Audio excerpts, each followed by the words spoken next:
Yo, what's up? We are now sitting in a Tesla Model Y Performance. I'm doing a trailer 1000 kilometer challenge, and I figured that I should have another 4K podcast. Sorry if there's a bit of shake, because actually the trailer causes some shake on the car, and then since this one doesn't have the super smooth, silky smooth ride, then there might be some shake there, so excuse my shakiness.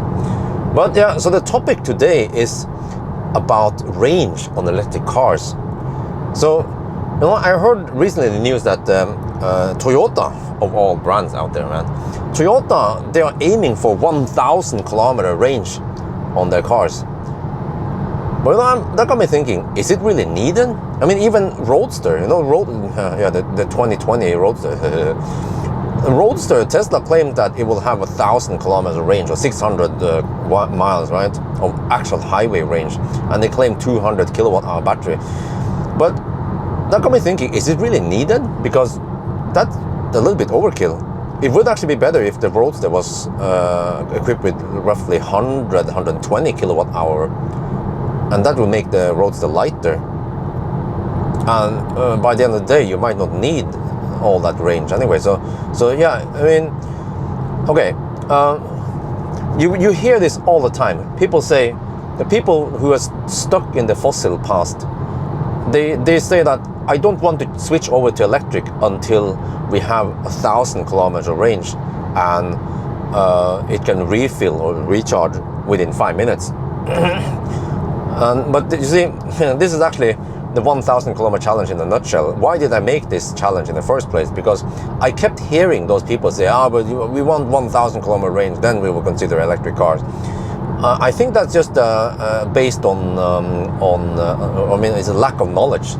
It's based on wrong assumptions, based on fossil mindset that you need that much range.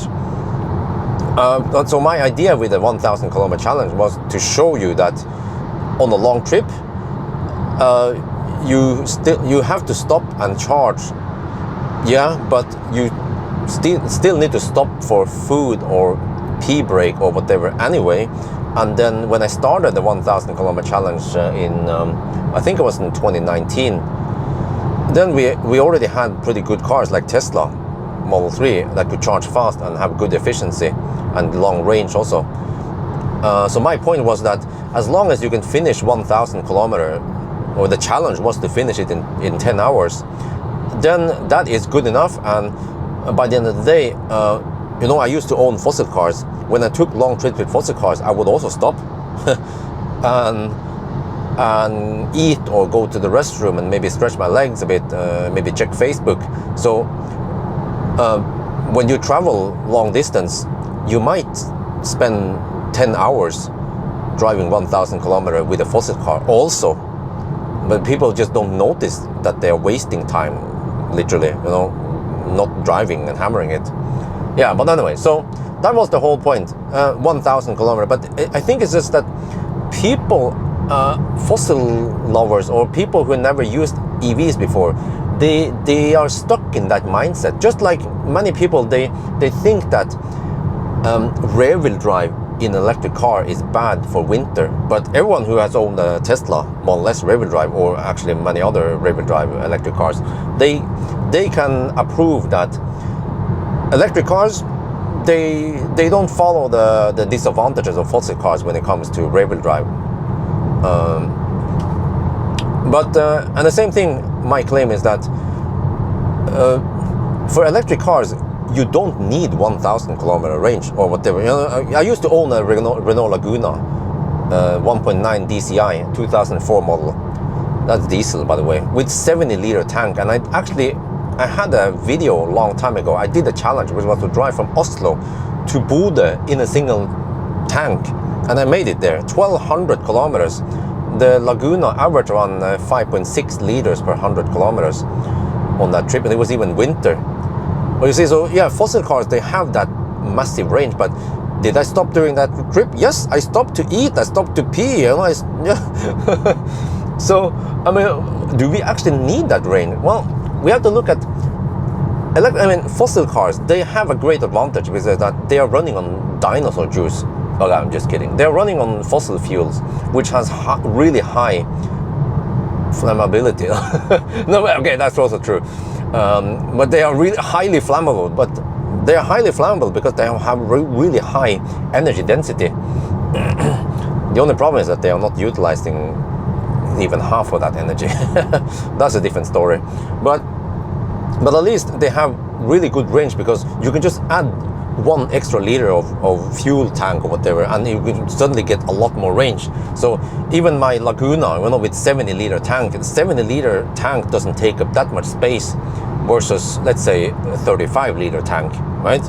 So it becomes convenient to have long range, and it doesn't really you don't have to sacrifice that much for that kind of tank storage thing. But in electric cars, of course, that is different. But for example, fossil cars, they have a disadvantage, or the weakness of fossil cars, that, well, they pollute, that's one thing also, but they are actually quite weak in terms of power, power output. So you might have a big ass engine filling up the whole hood, plus a gearbox, because they need gearbox. Yeah, they have so narrow power band, and that shit weighs, right?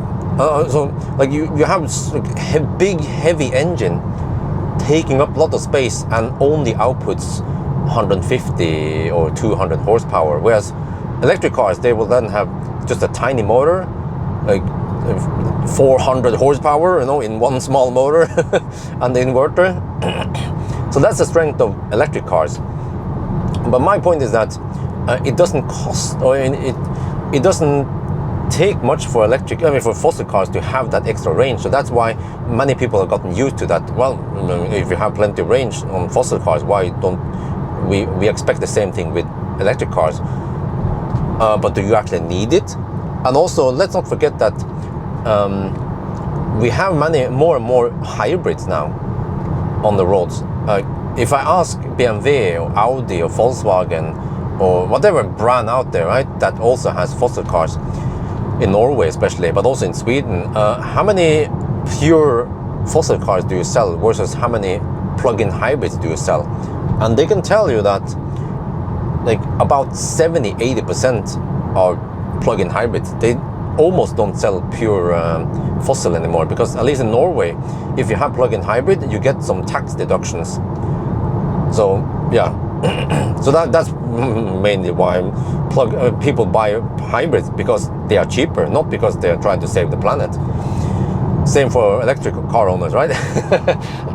Sorry, but did you know that because okay, I mentioned that we have the fossil drivetrain, which is awesome when it comes to range, but not so great when it comes to power. But then the electric drivetrain complements that by having a small motor, compact motor with lots of power, good punch, but short range. But then it's like a good synergy effect, because it can then get the energy from the fossil engine. So the hybrid, in theory, sounds like the best of both worlds, right? But it actually isn't. I'm not sure if I made a video about the big problems, big disadvantages with hybrids. Maybe I should make that video one day. But sorry, I've been talking a lot in the live stream. That's why my voice is getting a little bit torn down. But you see, the problem with plug-in hybrids is that not only do you have to take up so much space for the fossil engine and gearbox, you suddenly have to take up even more space for a battery and an electric motor and inverter and some other electronics for the plug-in hybrid. And then fossil cars in general, they don't usually have that much space. No fossil car has a frunk, for example. So what do? They cut down, they shave off on the fuel tank. So plug-in hybrids, usually they have only around 35 to 45 liter tank. Even bigger cars, even bigger cars will have just that kind of small tank, and that ultimately means that the range is suddenly not 1,000 kilometers anymore on those hybrids. They are roughly around 500 kilometers, and I can confirm this when I did a test with both pure plug-in hybrids, like the Kia Ceed, but also the what's it called again, the Nissan X X-Drive. No, it's X-Drive. Oh, I don't remember. But you know, the e-Power. E-Power. Yeah. So yeah, that's it, man. I mean, but is that a problem? No, because hybrids, fossils, they can, okay, even if they have only 500 kilometers of range, they can just go to a fast, they can go to a gas station and fill up within 5 minutes. So no problem. But electric cars, they will never get 1,000 kilometer range yet, but it would be great, right, if every electric car had 1,000 kilometer. Well, is it needed?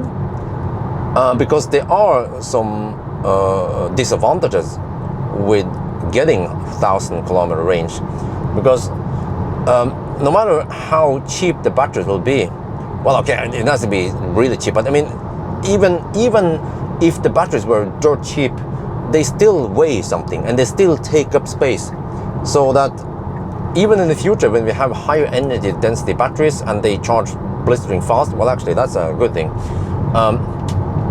There will always be people who want to pay less for an electric car, and if they can choose between something with 1,000 kilometer range versus 500 kilometer range, they will go for the 500 because it's cheaper and they don't need it.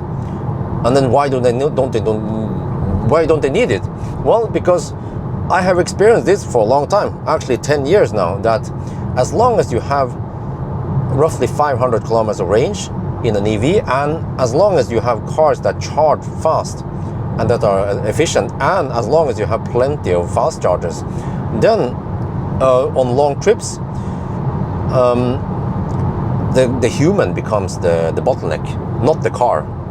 Like the 1,000 kilometer challenge, well, okay, we're not pulling a trailer, is a prime example that, like, the charging stops are so fast, I barely have time to eat anything. I end up eating hot dogs and shit like that. I can't have a proper dinner like I would do on a regular trip, right? So it means that already today's electric cars with 500, just like that Polestar in front of us, right? That charges at 250. Well, the newer one is actually 200 kilowatt. Like, as long as you have, let's say, 80 to 100 kilowatt hour battery and can charge at 150, 200 kilowatt, or even 250, then that is sufficient. That is plenty. You don't need more. Like, I mean, okay, I mean, more is always better. Yes, true. More is always better, but that applies to everything, right? Like, I mean, how do I put this? Like, a good sound system is always better than a cheaper sound system, but the good sound system costs more. So it's like, what are you willing to pay for it? So most people, they're price oriented and don't want to pay too much, but as long as they get okay performance, whether that's speaker or car or whatever, they will just go for that one. But they will not gonna pay the extra top tier for 5% extra performance or some shit like that. So what do we get? My point, long story, yeah, is that wait, shit, man, have to overtake some of these guys. My point is that even if you can make cars with 1,000 kilometer range, car manufacturers eventually, when they realize that they can make the battery smaller and lighter, do you think they're gonna go for it? Yes. Because, for example, one problem with sedans, electric sedans nowadays, is that the battery pack is almost without exception at the bottom of the car, not on the roof or some shit like that. And that means that the battery pack eats up precious space so that you have less leg room. Like Lucid, for example, have some trick. If you go for a slightly smaller battery, there is a section of the battery pack that is open, or, I mean, you know, not taking up space. So you will have better leg room. But you see where it's going, that if you can make the battery smaller, thinner, you will then mitigate reduce the disadvantage with battery cars space-wise. So yeah, if car manufacturers can shrink this battery, of course they're gonna do it. And also, if the batteries can be lighter, let's say in the future 100 kilowatt hour might weigh only 300 kilograms, okay? But if they can shrink it down to 200 kilograms, of course they're gonna do it. It will be cheaper and it will be better for space and better for weight also. better acceleration or yeah, whatever. You know, always advantages. So, but does it mean that in the future there won't be any 1,000 kilometer cars? Well, I think there will be, but see, I always thought about this. When you look at some exotic, expensive sports car or whatever, you know, like supercar, like a Ferrari or Lamborghini or whatever, you know,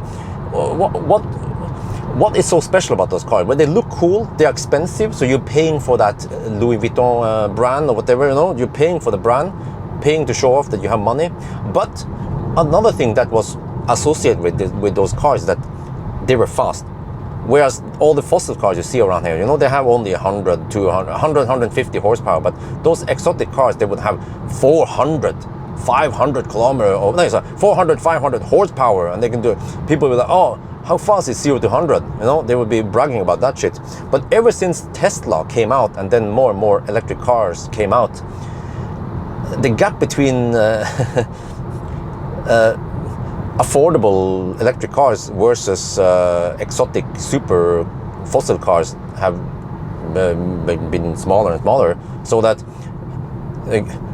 the reason to get those supercars is not for speed anymore. If you want to get the fastest one, get Plaid.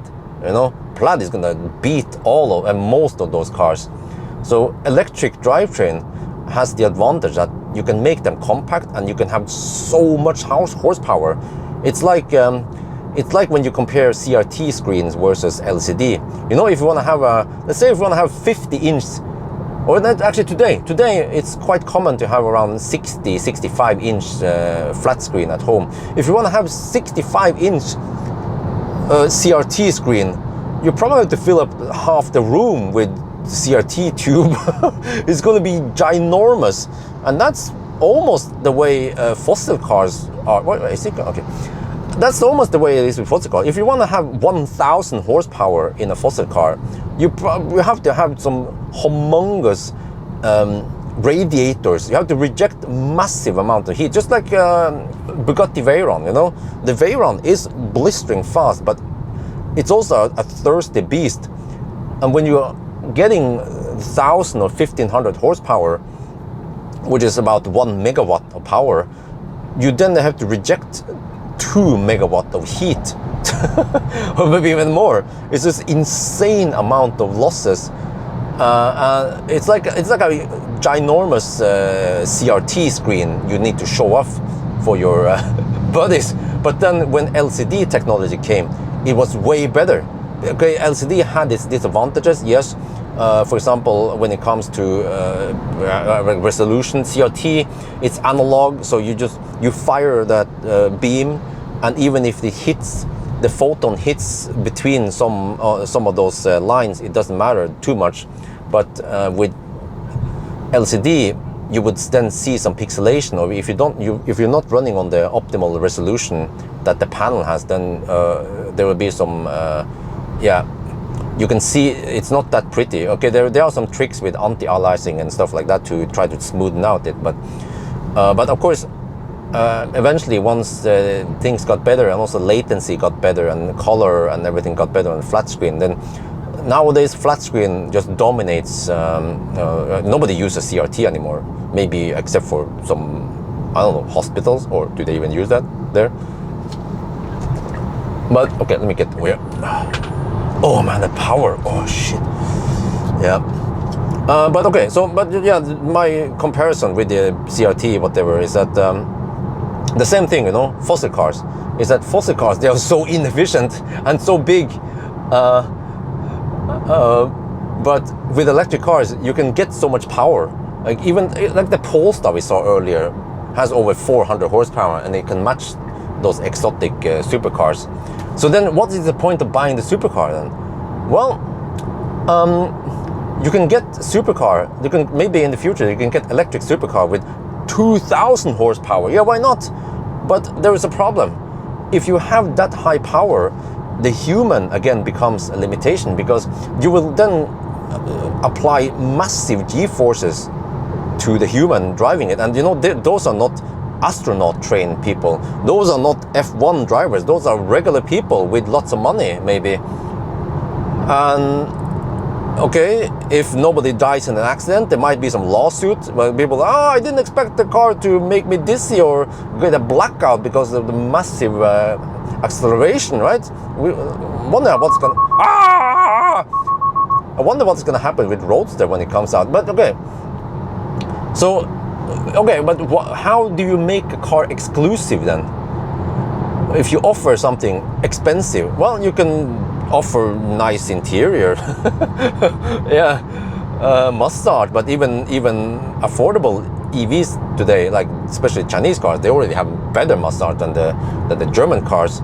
So why would you buy a very expensive electric Rolls-Royce, for example? Well, range. That's what I figure out. What they can offer in the future is that the most expensive cars, they will have the biggest batteries because they will also be heavier and more expensive, take up space and shit like that. But those flagships, they will then offer a 1,000 kilometer range. And then do you need it? No. Like, do you need 1,000 horsepower? No. But do you want it? Yeah. It would be like a thing to show off, right? That's what I think might happen. We will see in a couple of years maybe if my predictions were right or wrong. But okay, but I also need to back up that, okay, so I claim that 500, 600 kilometers of range is sufficient, and lots of people will say no, that's not enough. And you know, remember that some people cannot charge at home. Yeah, true, but have you seen in Norway, especially Oslo, the municipality, they have set up lots of AC charging spots, type 2, and they are slow. They are only around 16 to 30 amp, which is around 3.7 to 6 kilowatt, 6.5 kilowatt, and that is actually sufficient for providing energy to day-to-day driving. And then, so it actually, I mean, if Norway can do it, other countries can also do it. And the good thing about AC charging is that it doesn't cost that much to put up one charging spot or several of those, and it doesn't pull massive power unlike a high power charger. And yeah, and you can even share it. You can have some kind of payment system and sharing. So, and since you don't need it every day, then if you whoever needs it will charge it there, okay, and then move the car when it's done. You can just have some laws that says that if you're blocking it, you will be fine, shit like that. And then several people can use the same charging spot or those same groups of charging spots in that area, and it will actually raise the value of that neighborhood because you have public charging, and it should also be fairly affordable. The government should actually subsidize some of that because it will make the area more attractive and also help the environment. So, I mean, it already works like that in Norway. I'm not talking about some science fiction here. This is actually the reality in Norway. You can street charge on Type 2. Yeah, there are of course some time limits also. Don't remember, maybe 16-hour time limit. But that is usually enough to fill up the battery. And in the future, the batteries, they are not going to grow and become too big. Normal cars, just like, fossil cars, they don't have 200-liter tank. Like most cars, they will have 50 to 70-liter tank because that's sufficient. And the same goes for electric cars. That electric cars, fortunately, they will use less and less energy. They will try to make them more efficient, like Tesla. So, my opinion is that electric cars in the future, they will usually have. I'm thinking that the affordable cars, they will have minimum 75 kilowatt hour. And then more expensive cars, they will have roughly 100 kilowatt hour. And then maybe some truck, Cybertruck, pickup truck or SUV, they might have as much as 150 kilowatt hour. But you don't need truck batteries in there. You don't need 600 kilowatt hour in a private car. Wow, what the heck, man! I need to overtake some of these guys. Trying to maintain good speed here. But yeah, so that's my claim that. You say that, yeah, but we need 1,000 kilometer range because the charging network in that country is shitty. Yeah, but fix the charging network then. Because ultimately, when countries are adapting to more and more electric cars like Norway, they will naturally build more and more fast chargers. So then suddenly, like in Norway, you will have fast chargers every 10 to 20 kilometers, and then you don't need 1,000 kilometer range. So, but in some countries, okay, yeah, but in your country we don't have enough fast chargers, so we need that range. Well, but you then develop and buy a car or whatever that will work. Then, yeah, but in the future, suddenly you will realize that you don't utilize all that capacity. And then also another thing we have to consider is the environmental footprint. That instead of putting in a humongous battery that weighs more and consumes more energy and also cost more in CO2 emissions, put in a smaller battery, and in the future when they can charge faster, then not a problem, right? But also another thing I consider is that, what about mega charging? If you can refill in 5 minutes, I mean, that is nice. That is very nice if someone can figure out how it works without killing the battery. But I still believe that roughly 200 to 350 kilowatts that we have today is sufficient, and it's actually going to be future-proof, and it will be sufficient for all time in the future. For trucks, that's a different story.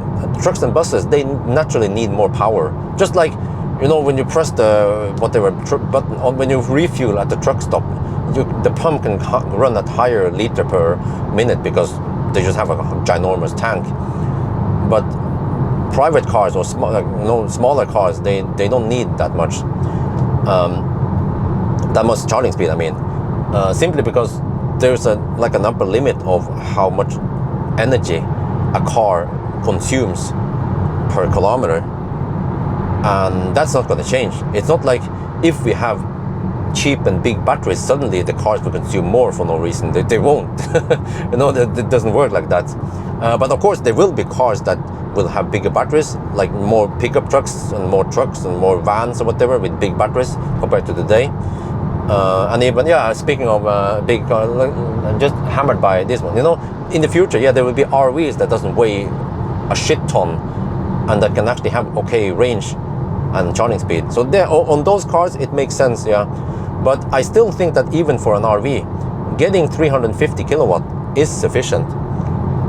So the problem with mega charging is that it sucks so much power, and you will also have some losses there unless they find a new technology, some new transistors or whatever, you know, that will have lower losses. But by the end of the day, sucking 1 megawatt on several spots in a location is going to cost you, and it will always be more expensive than taking only 150 or 200 kilowatt.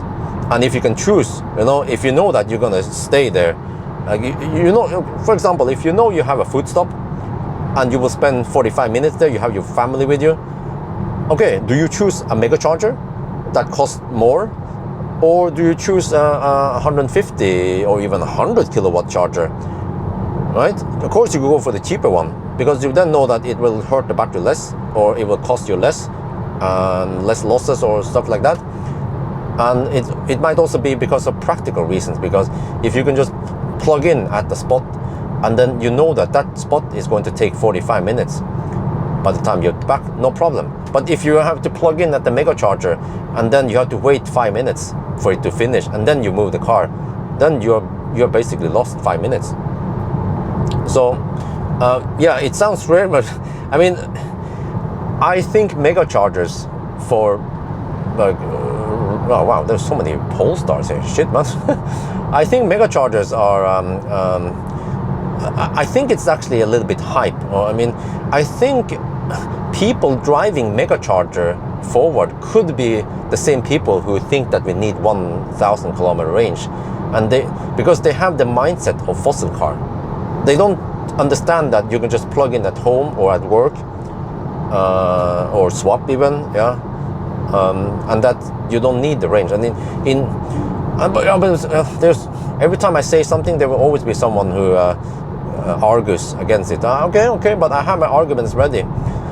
For people who cannot slow charge at home, first of all, yeah, like I said, the municipality should take action and establish charging street level charging, or even and also the government should make a law that allows people who live in high-rise building to install their own home charging, just like in Norway. You know, in Norway you have the right to install your home charging station in a public parking garage that you own or rent or whatever. So that solves the problem. But also in some places, there might be some places, maybe in Asia, depending on where it is, right? Big cities where it's not possible to build slow AC charging stations, even though I'm not buying that. But okay, in case that is the case, and then the only way for you to charge is to fast charge, then maybe it makes sense to have high power charging or a mega charger. But are you sure that's the only way? What about shopping malls? What about the gym? What about other places you spend a lot of time on your day, right? I think there's still a lot of untapped resources that businesses can attract customers that spends time there anyway, and you can AC charge on 11 kilowatts, and it will still be quite sufficient. If you AC charge 11 kilowatt for a couple of hours while you're at the gym or at the shopping mall, you'll be getting lots of energy, and it will most likely be able to fulfill your daily energy needs. So I still believe that 1,000 kilometer range and mega charger is not the answer, or I mean, it's not the requirement for everyone moving over to electric mobility. I mean, if we have mega charger and everyone's going to use it, it's going to be like China, you know. People are gangbanging on the supercharger and the Neo swap stations on busy places. So I believe we need to spread out the load and spread out the cost. And I mean, you know, don't underestimate the power of home charging. Don't underestimate the power of slow charging. Like a wise man said once, that any juice is good juice as long as you're not waiting for it. As long as you're sleeping or working or doing something else, then it doesn't matter if it charges a little bit slow. So I wonder if I touch into all the topics now, but so that is of course my claim. And we will see how much range cars will get in the future. But I'm predicting that, like I said, the smallest batteries will be around 75 kilowatt hour, because I think nowadays, like we have some Volkswagen ID3 with 45-50 kilowatt hour, and then also the Stellantis cars, they had a recent upgrade, and now they have around how was it again? 54 kilowatt hour net capacity. I believe that is still a little bit too small. That if they could get bigger batteries without costing too much, then they will go for it. But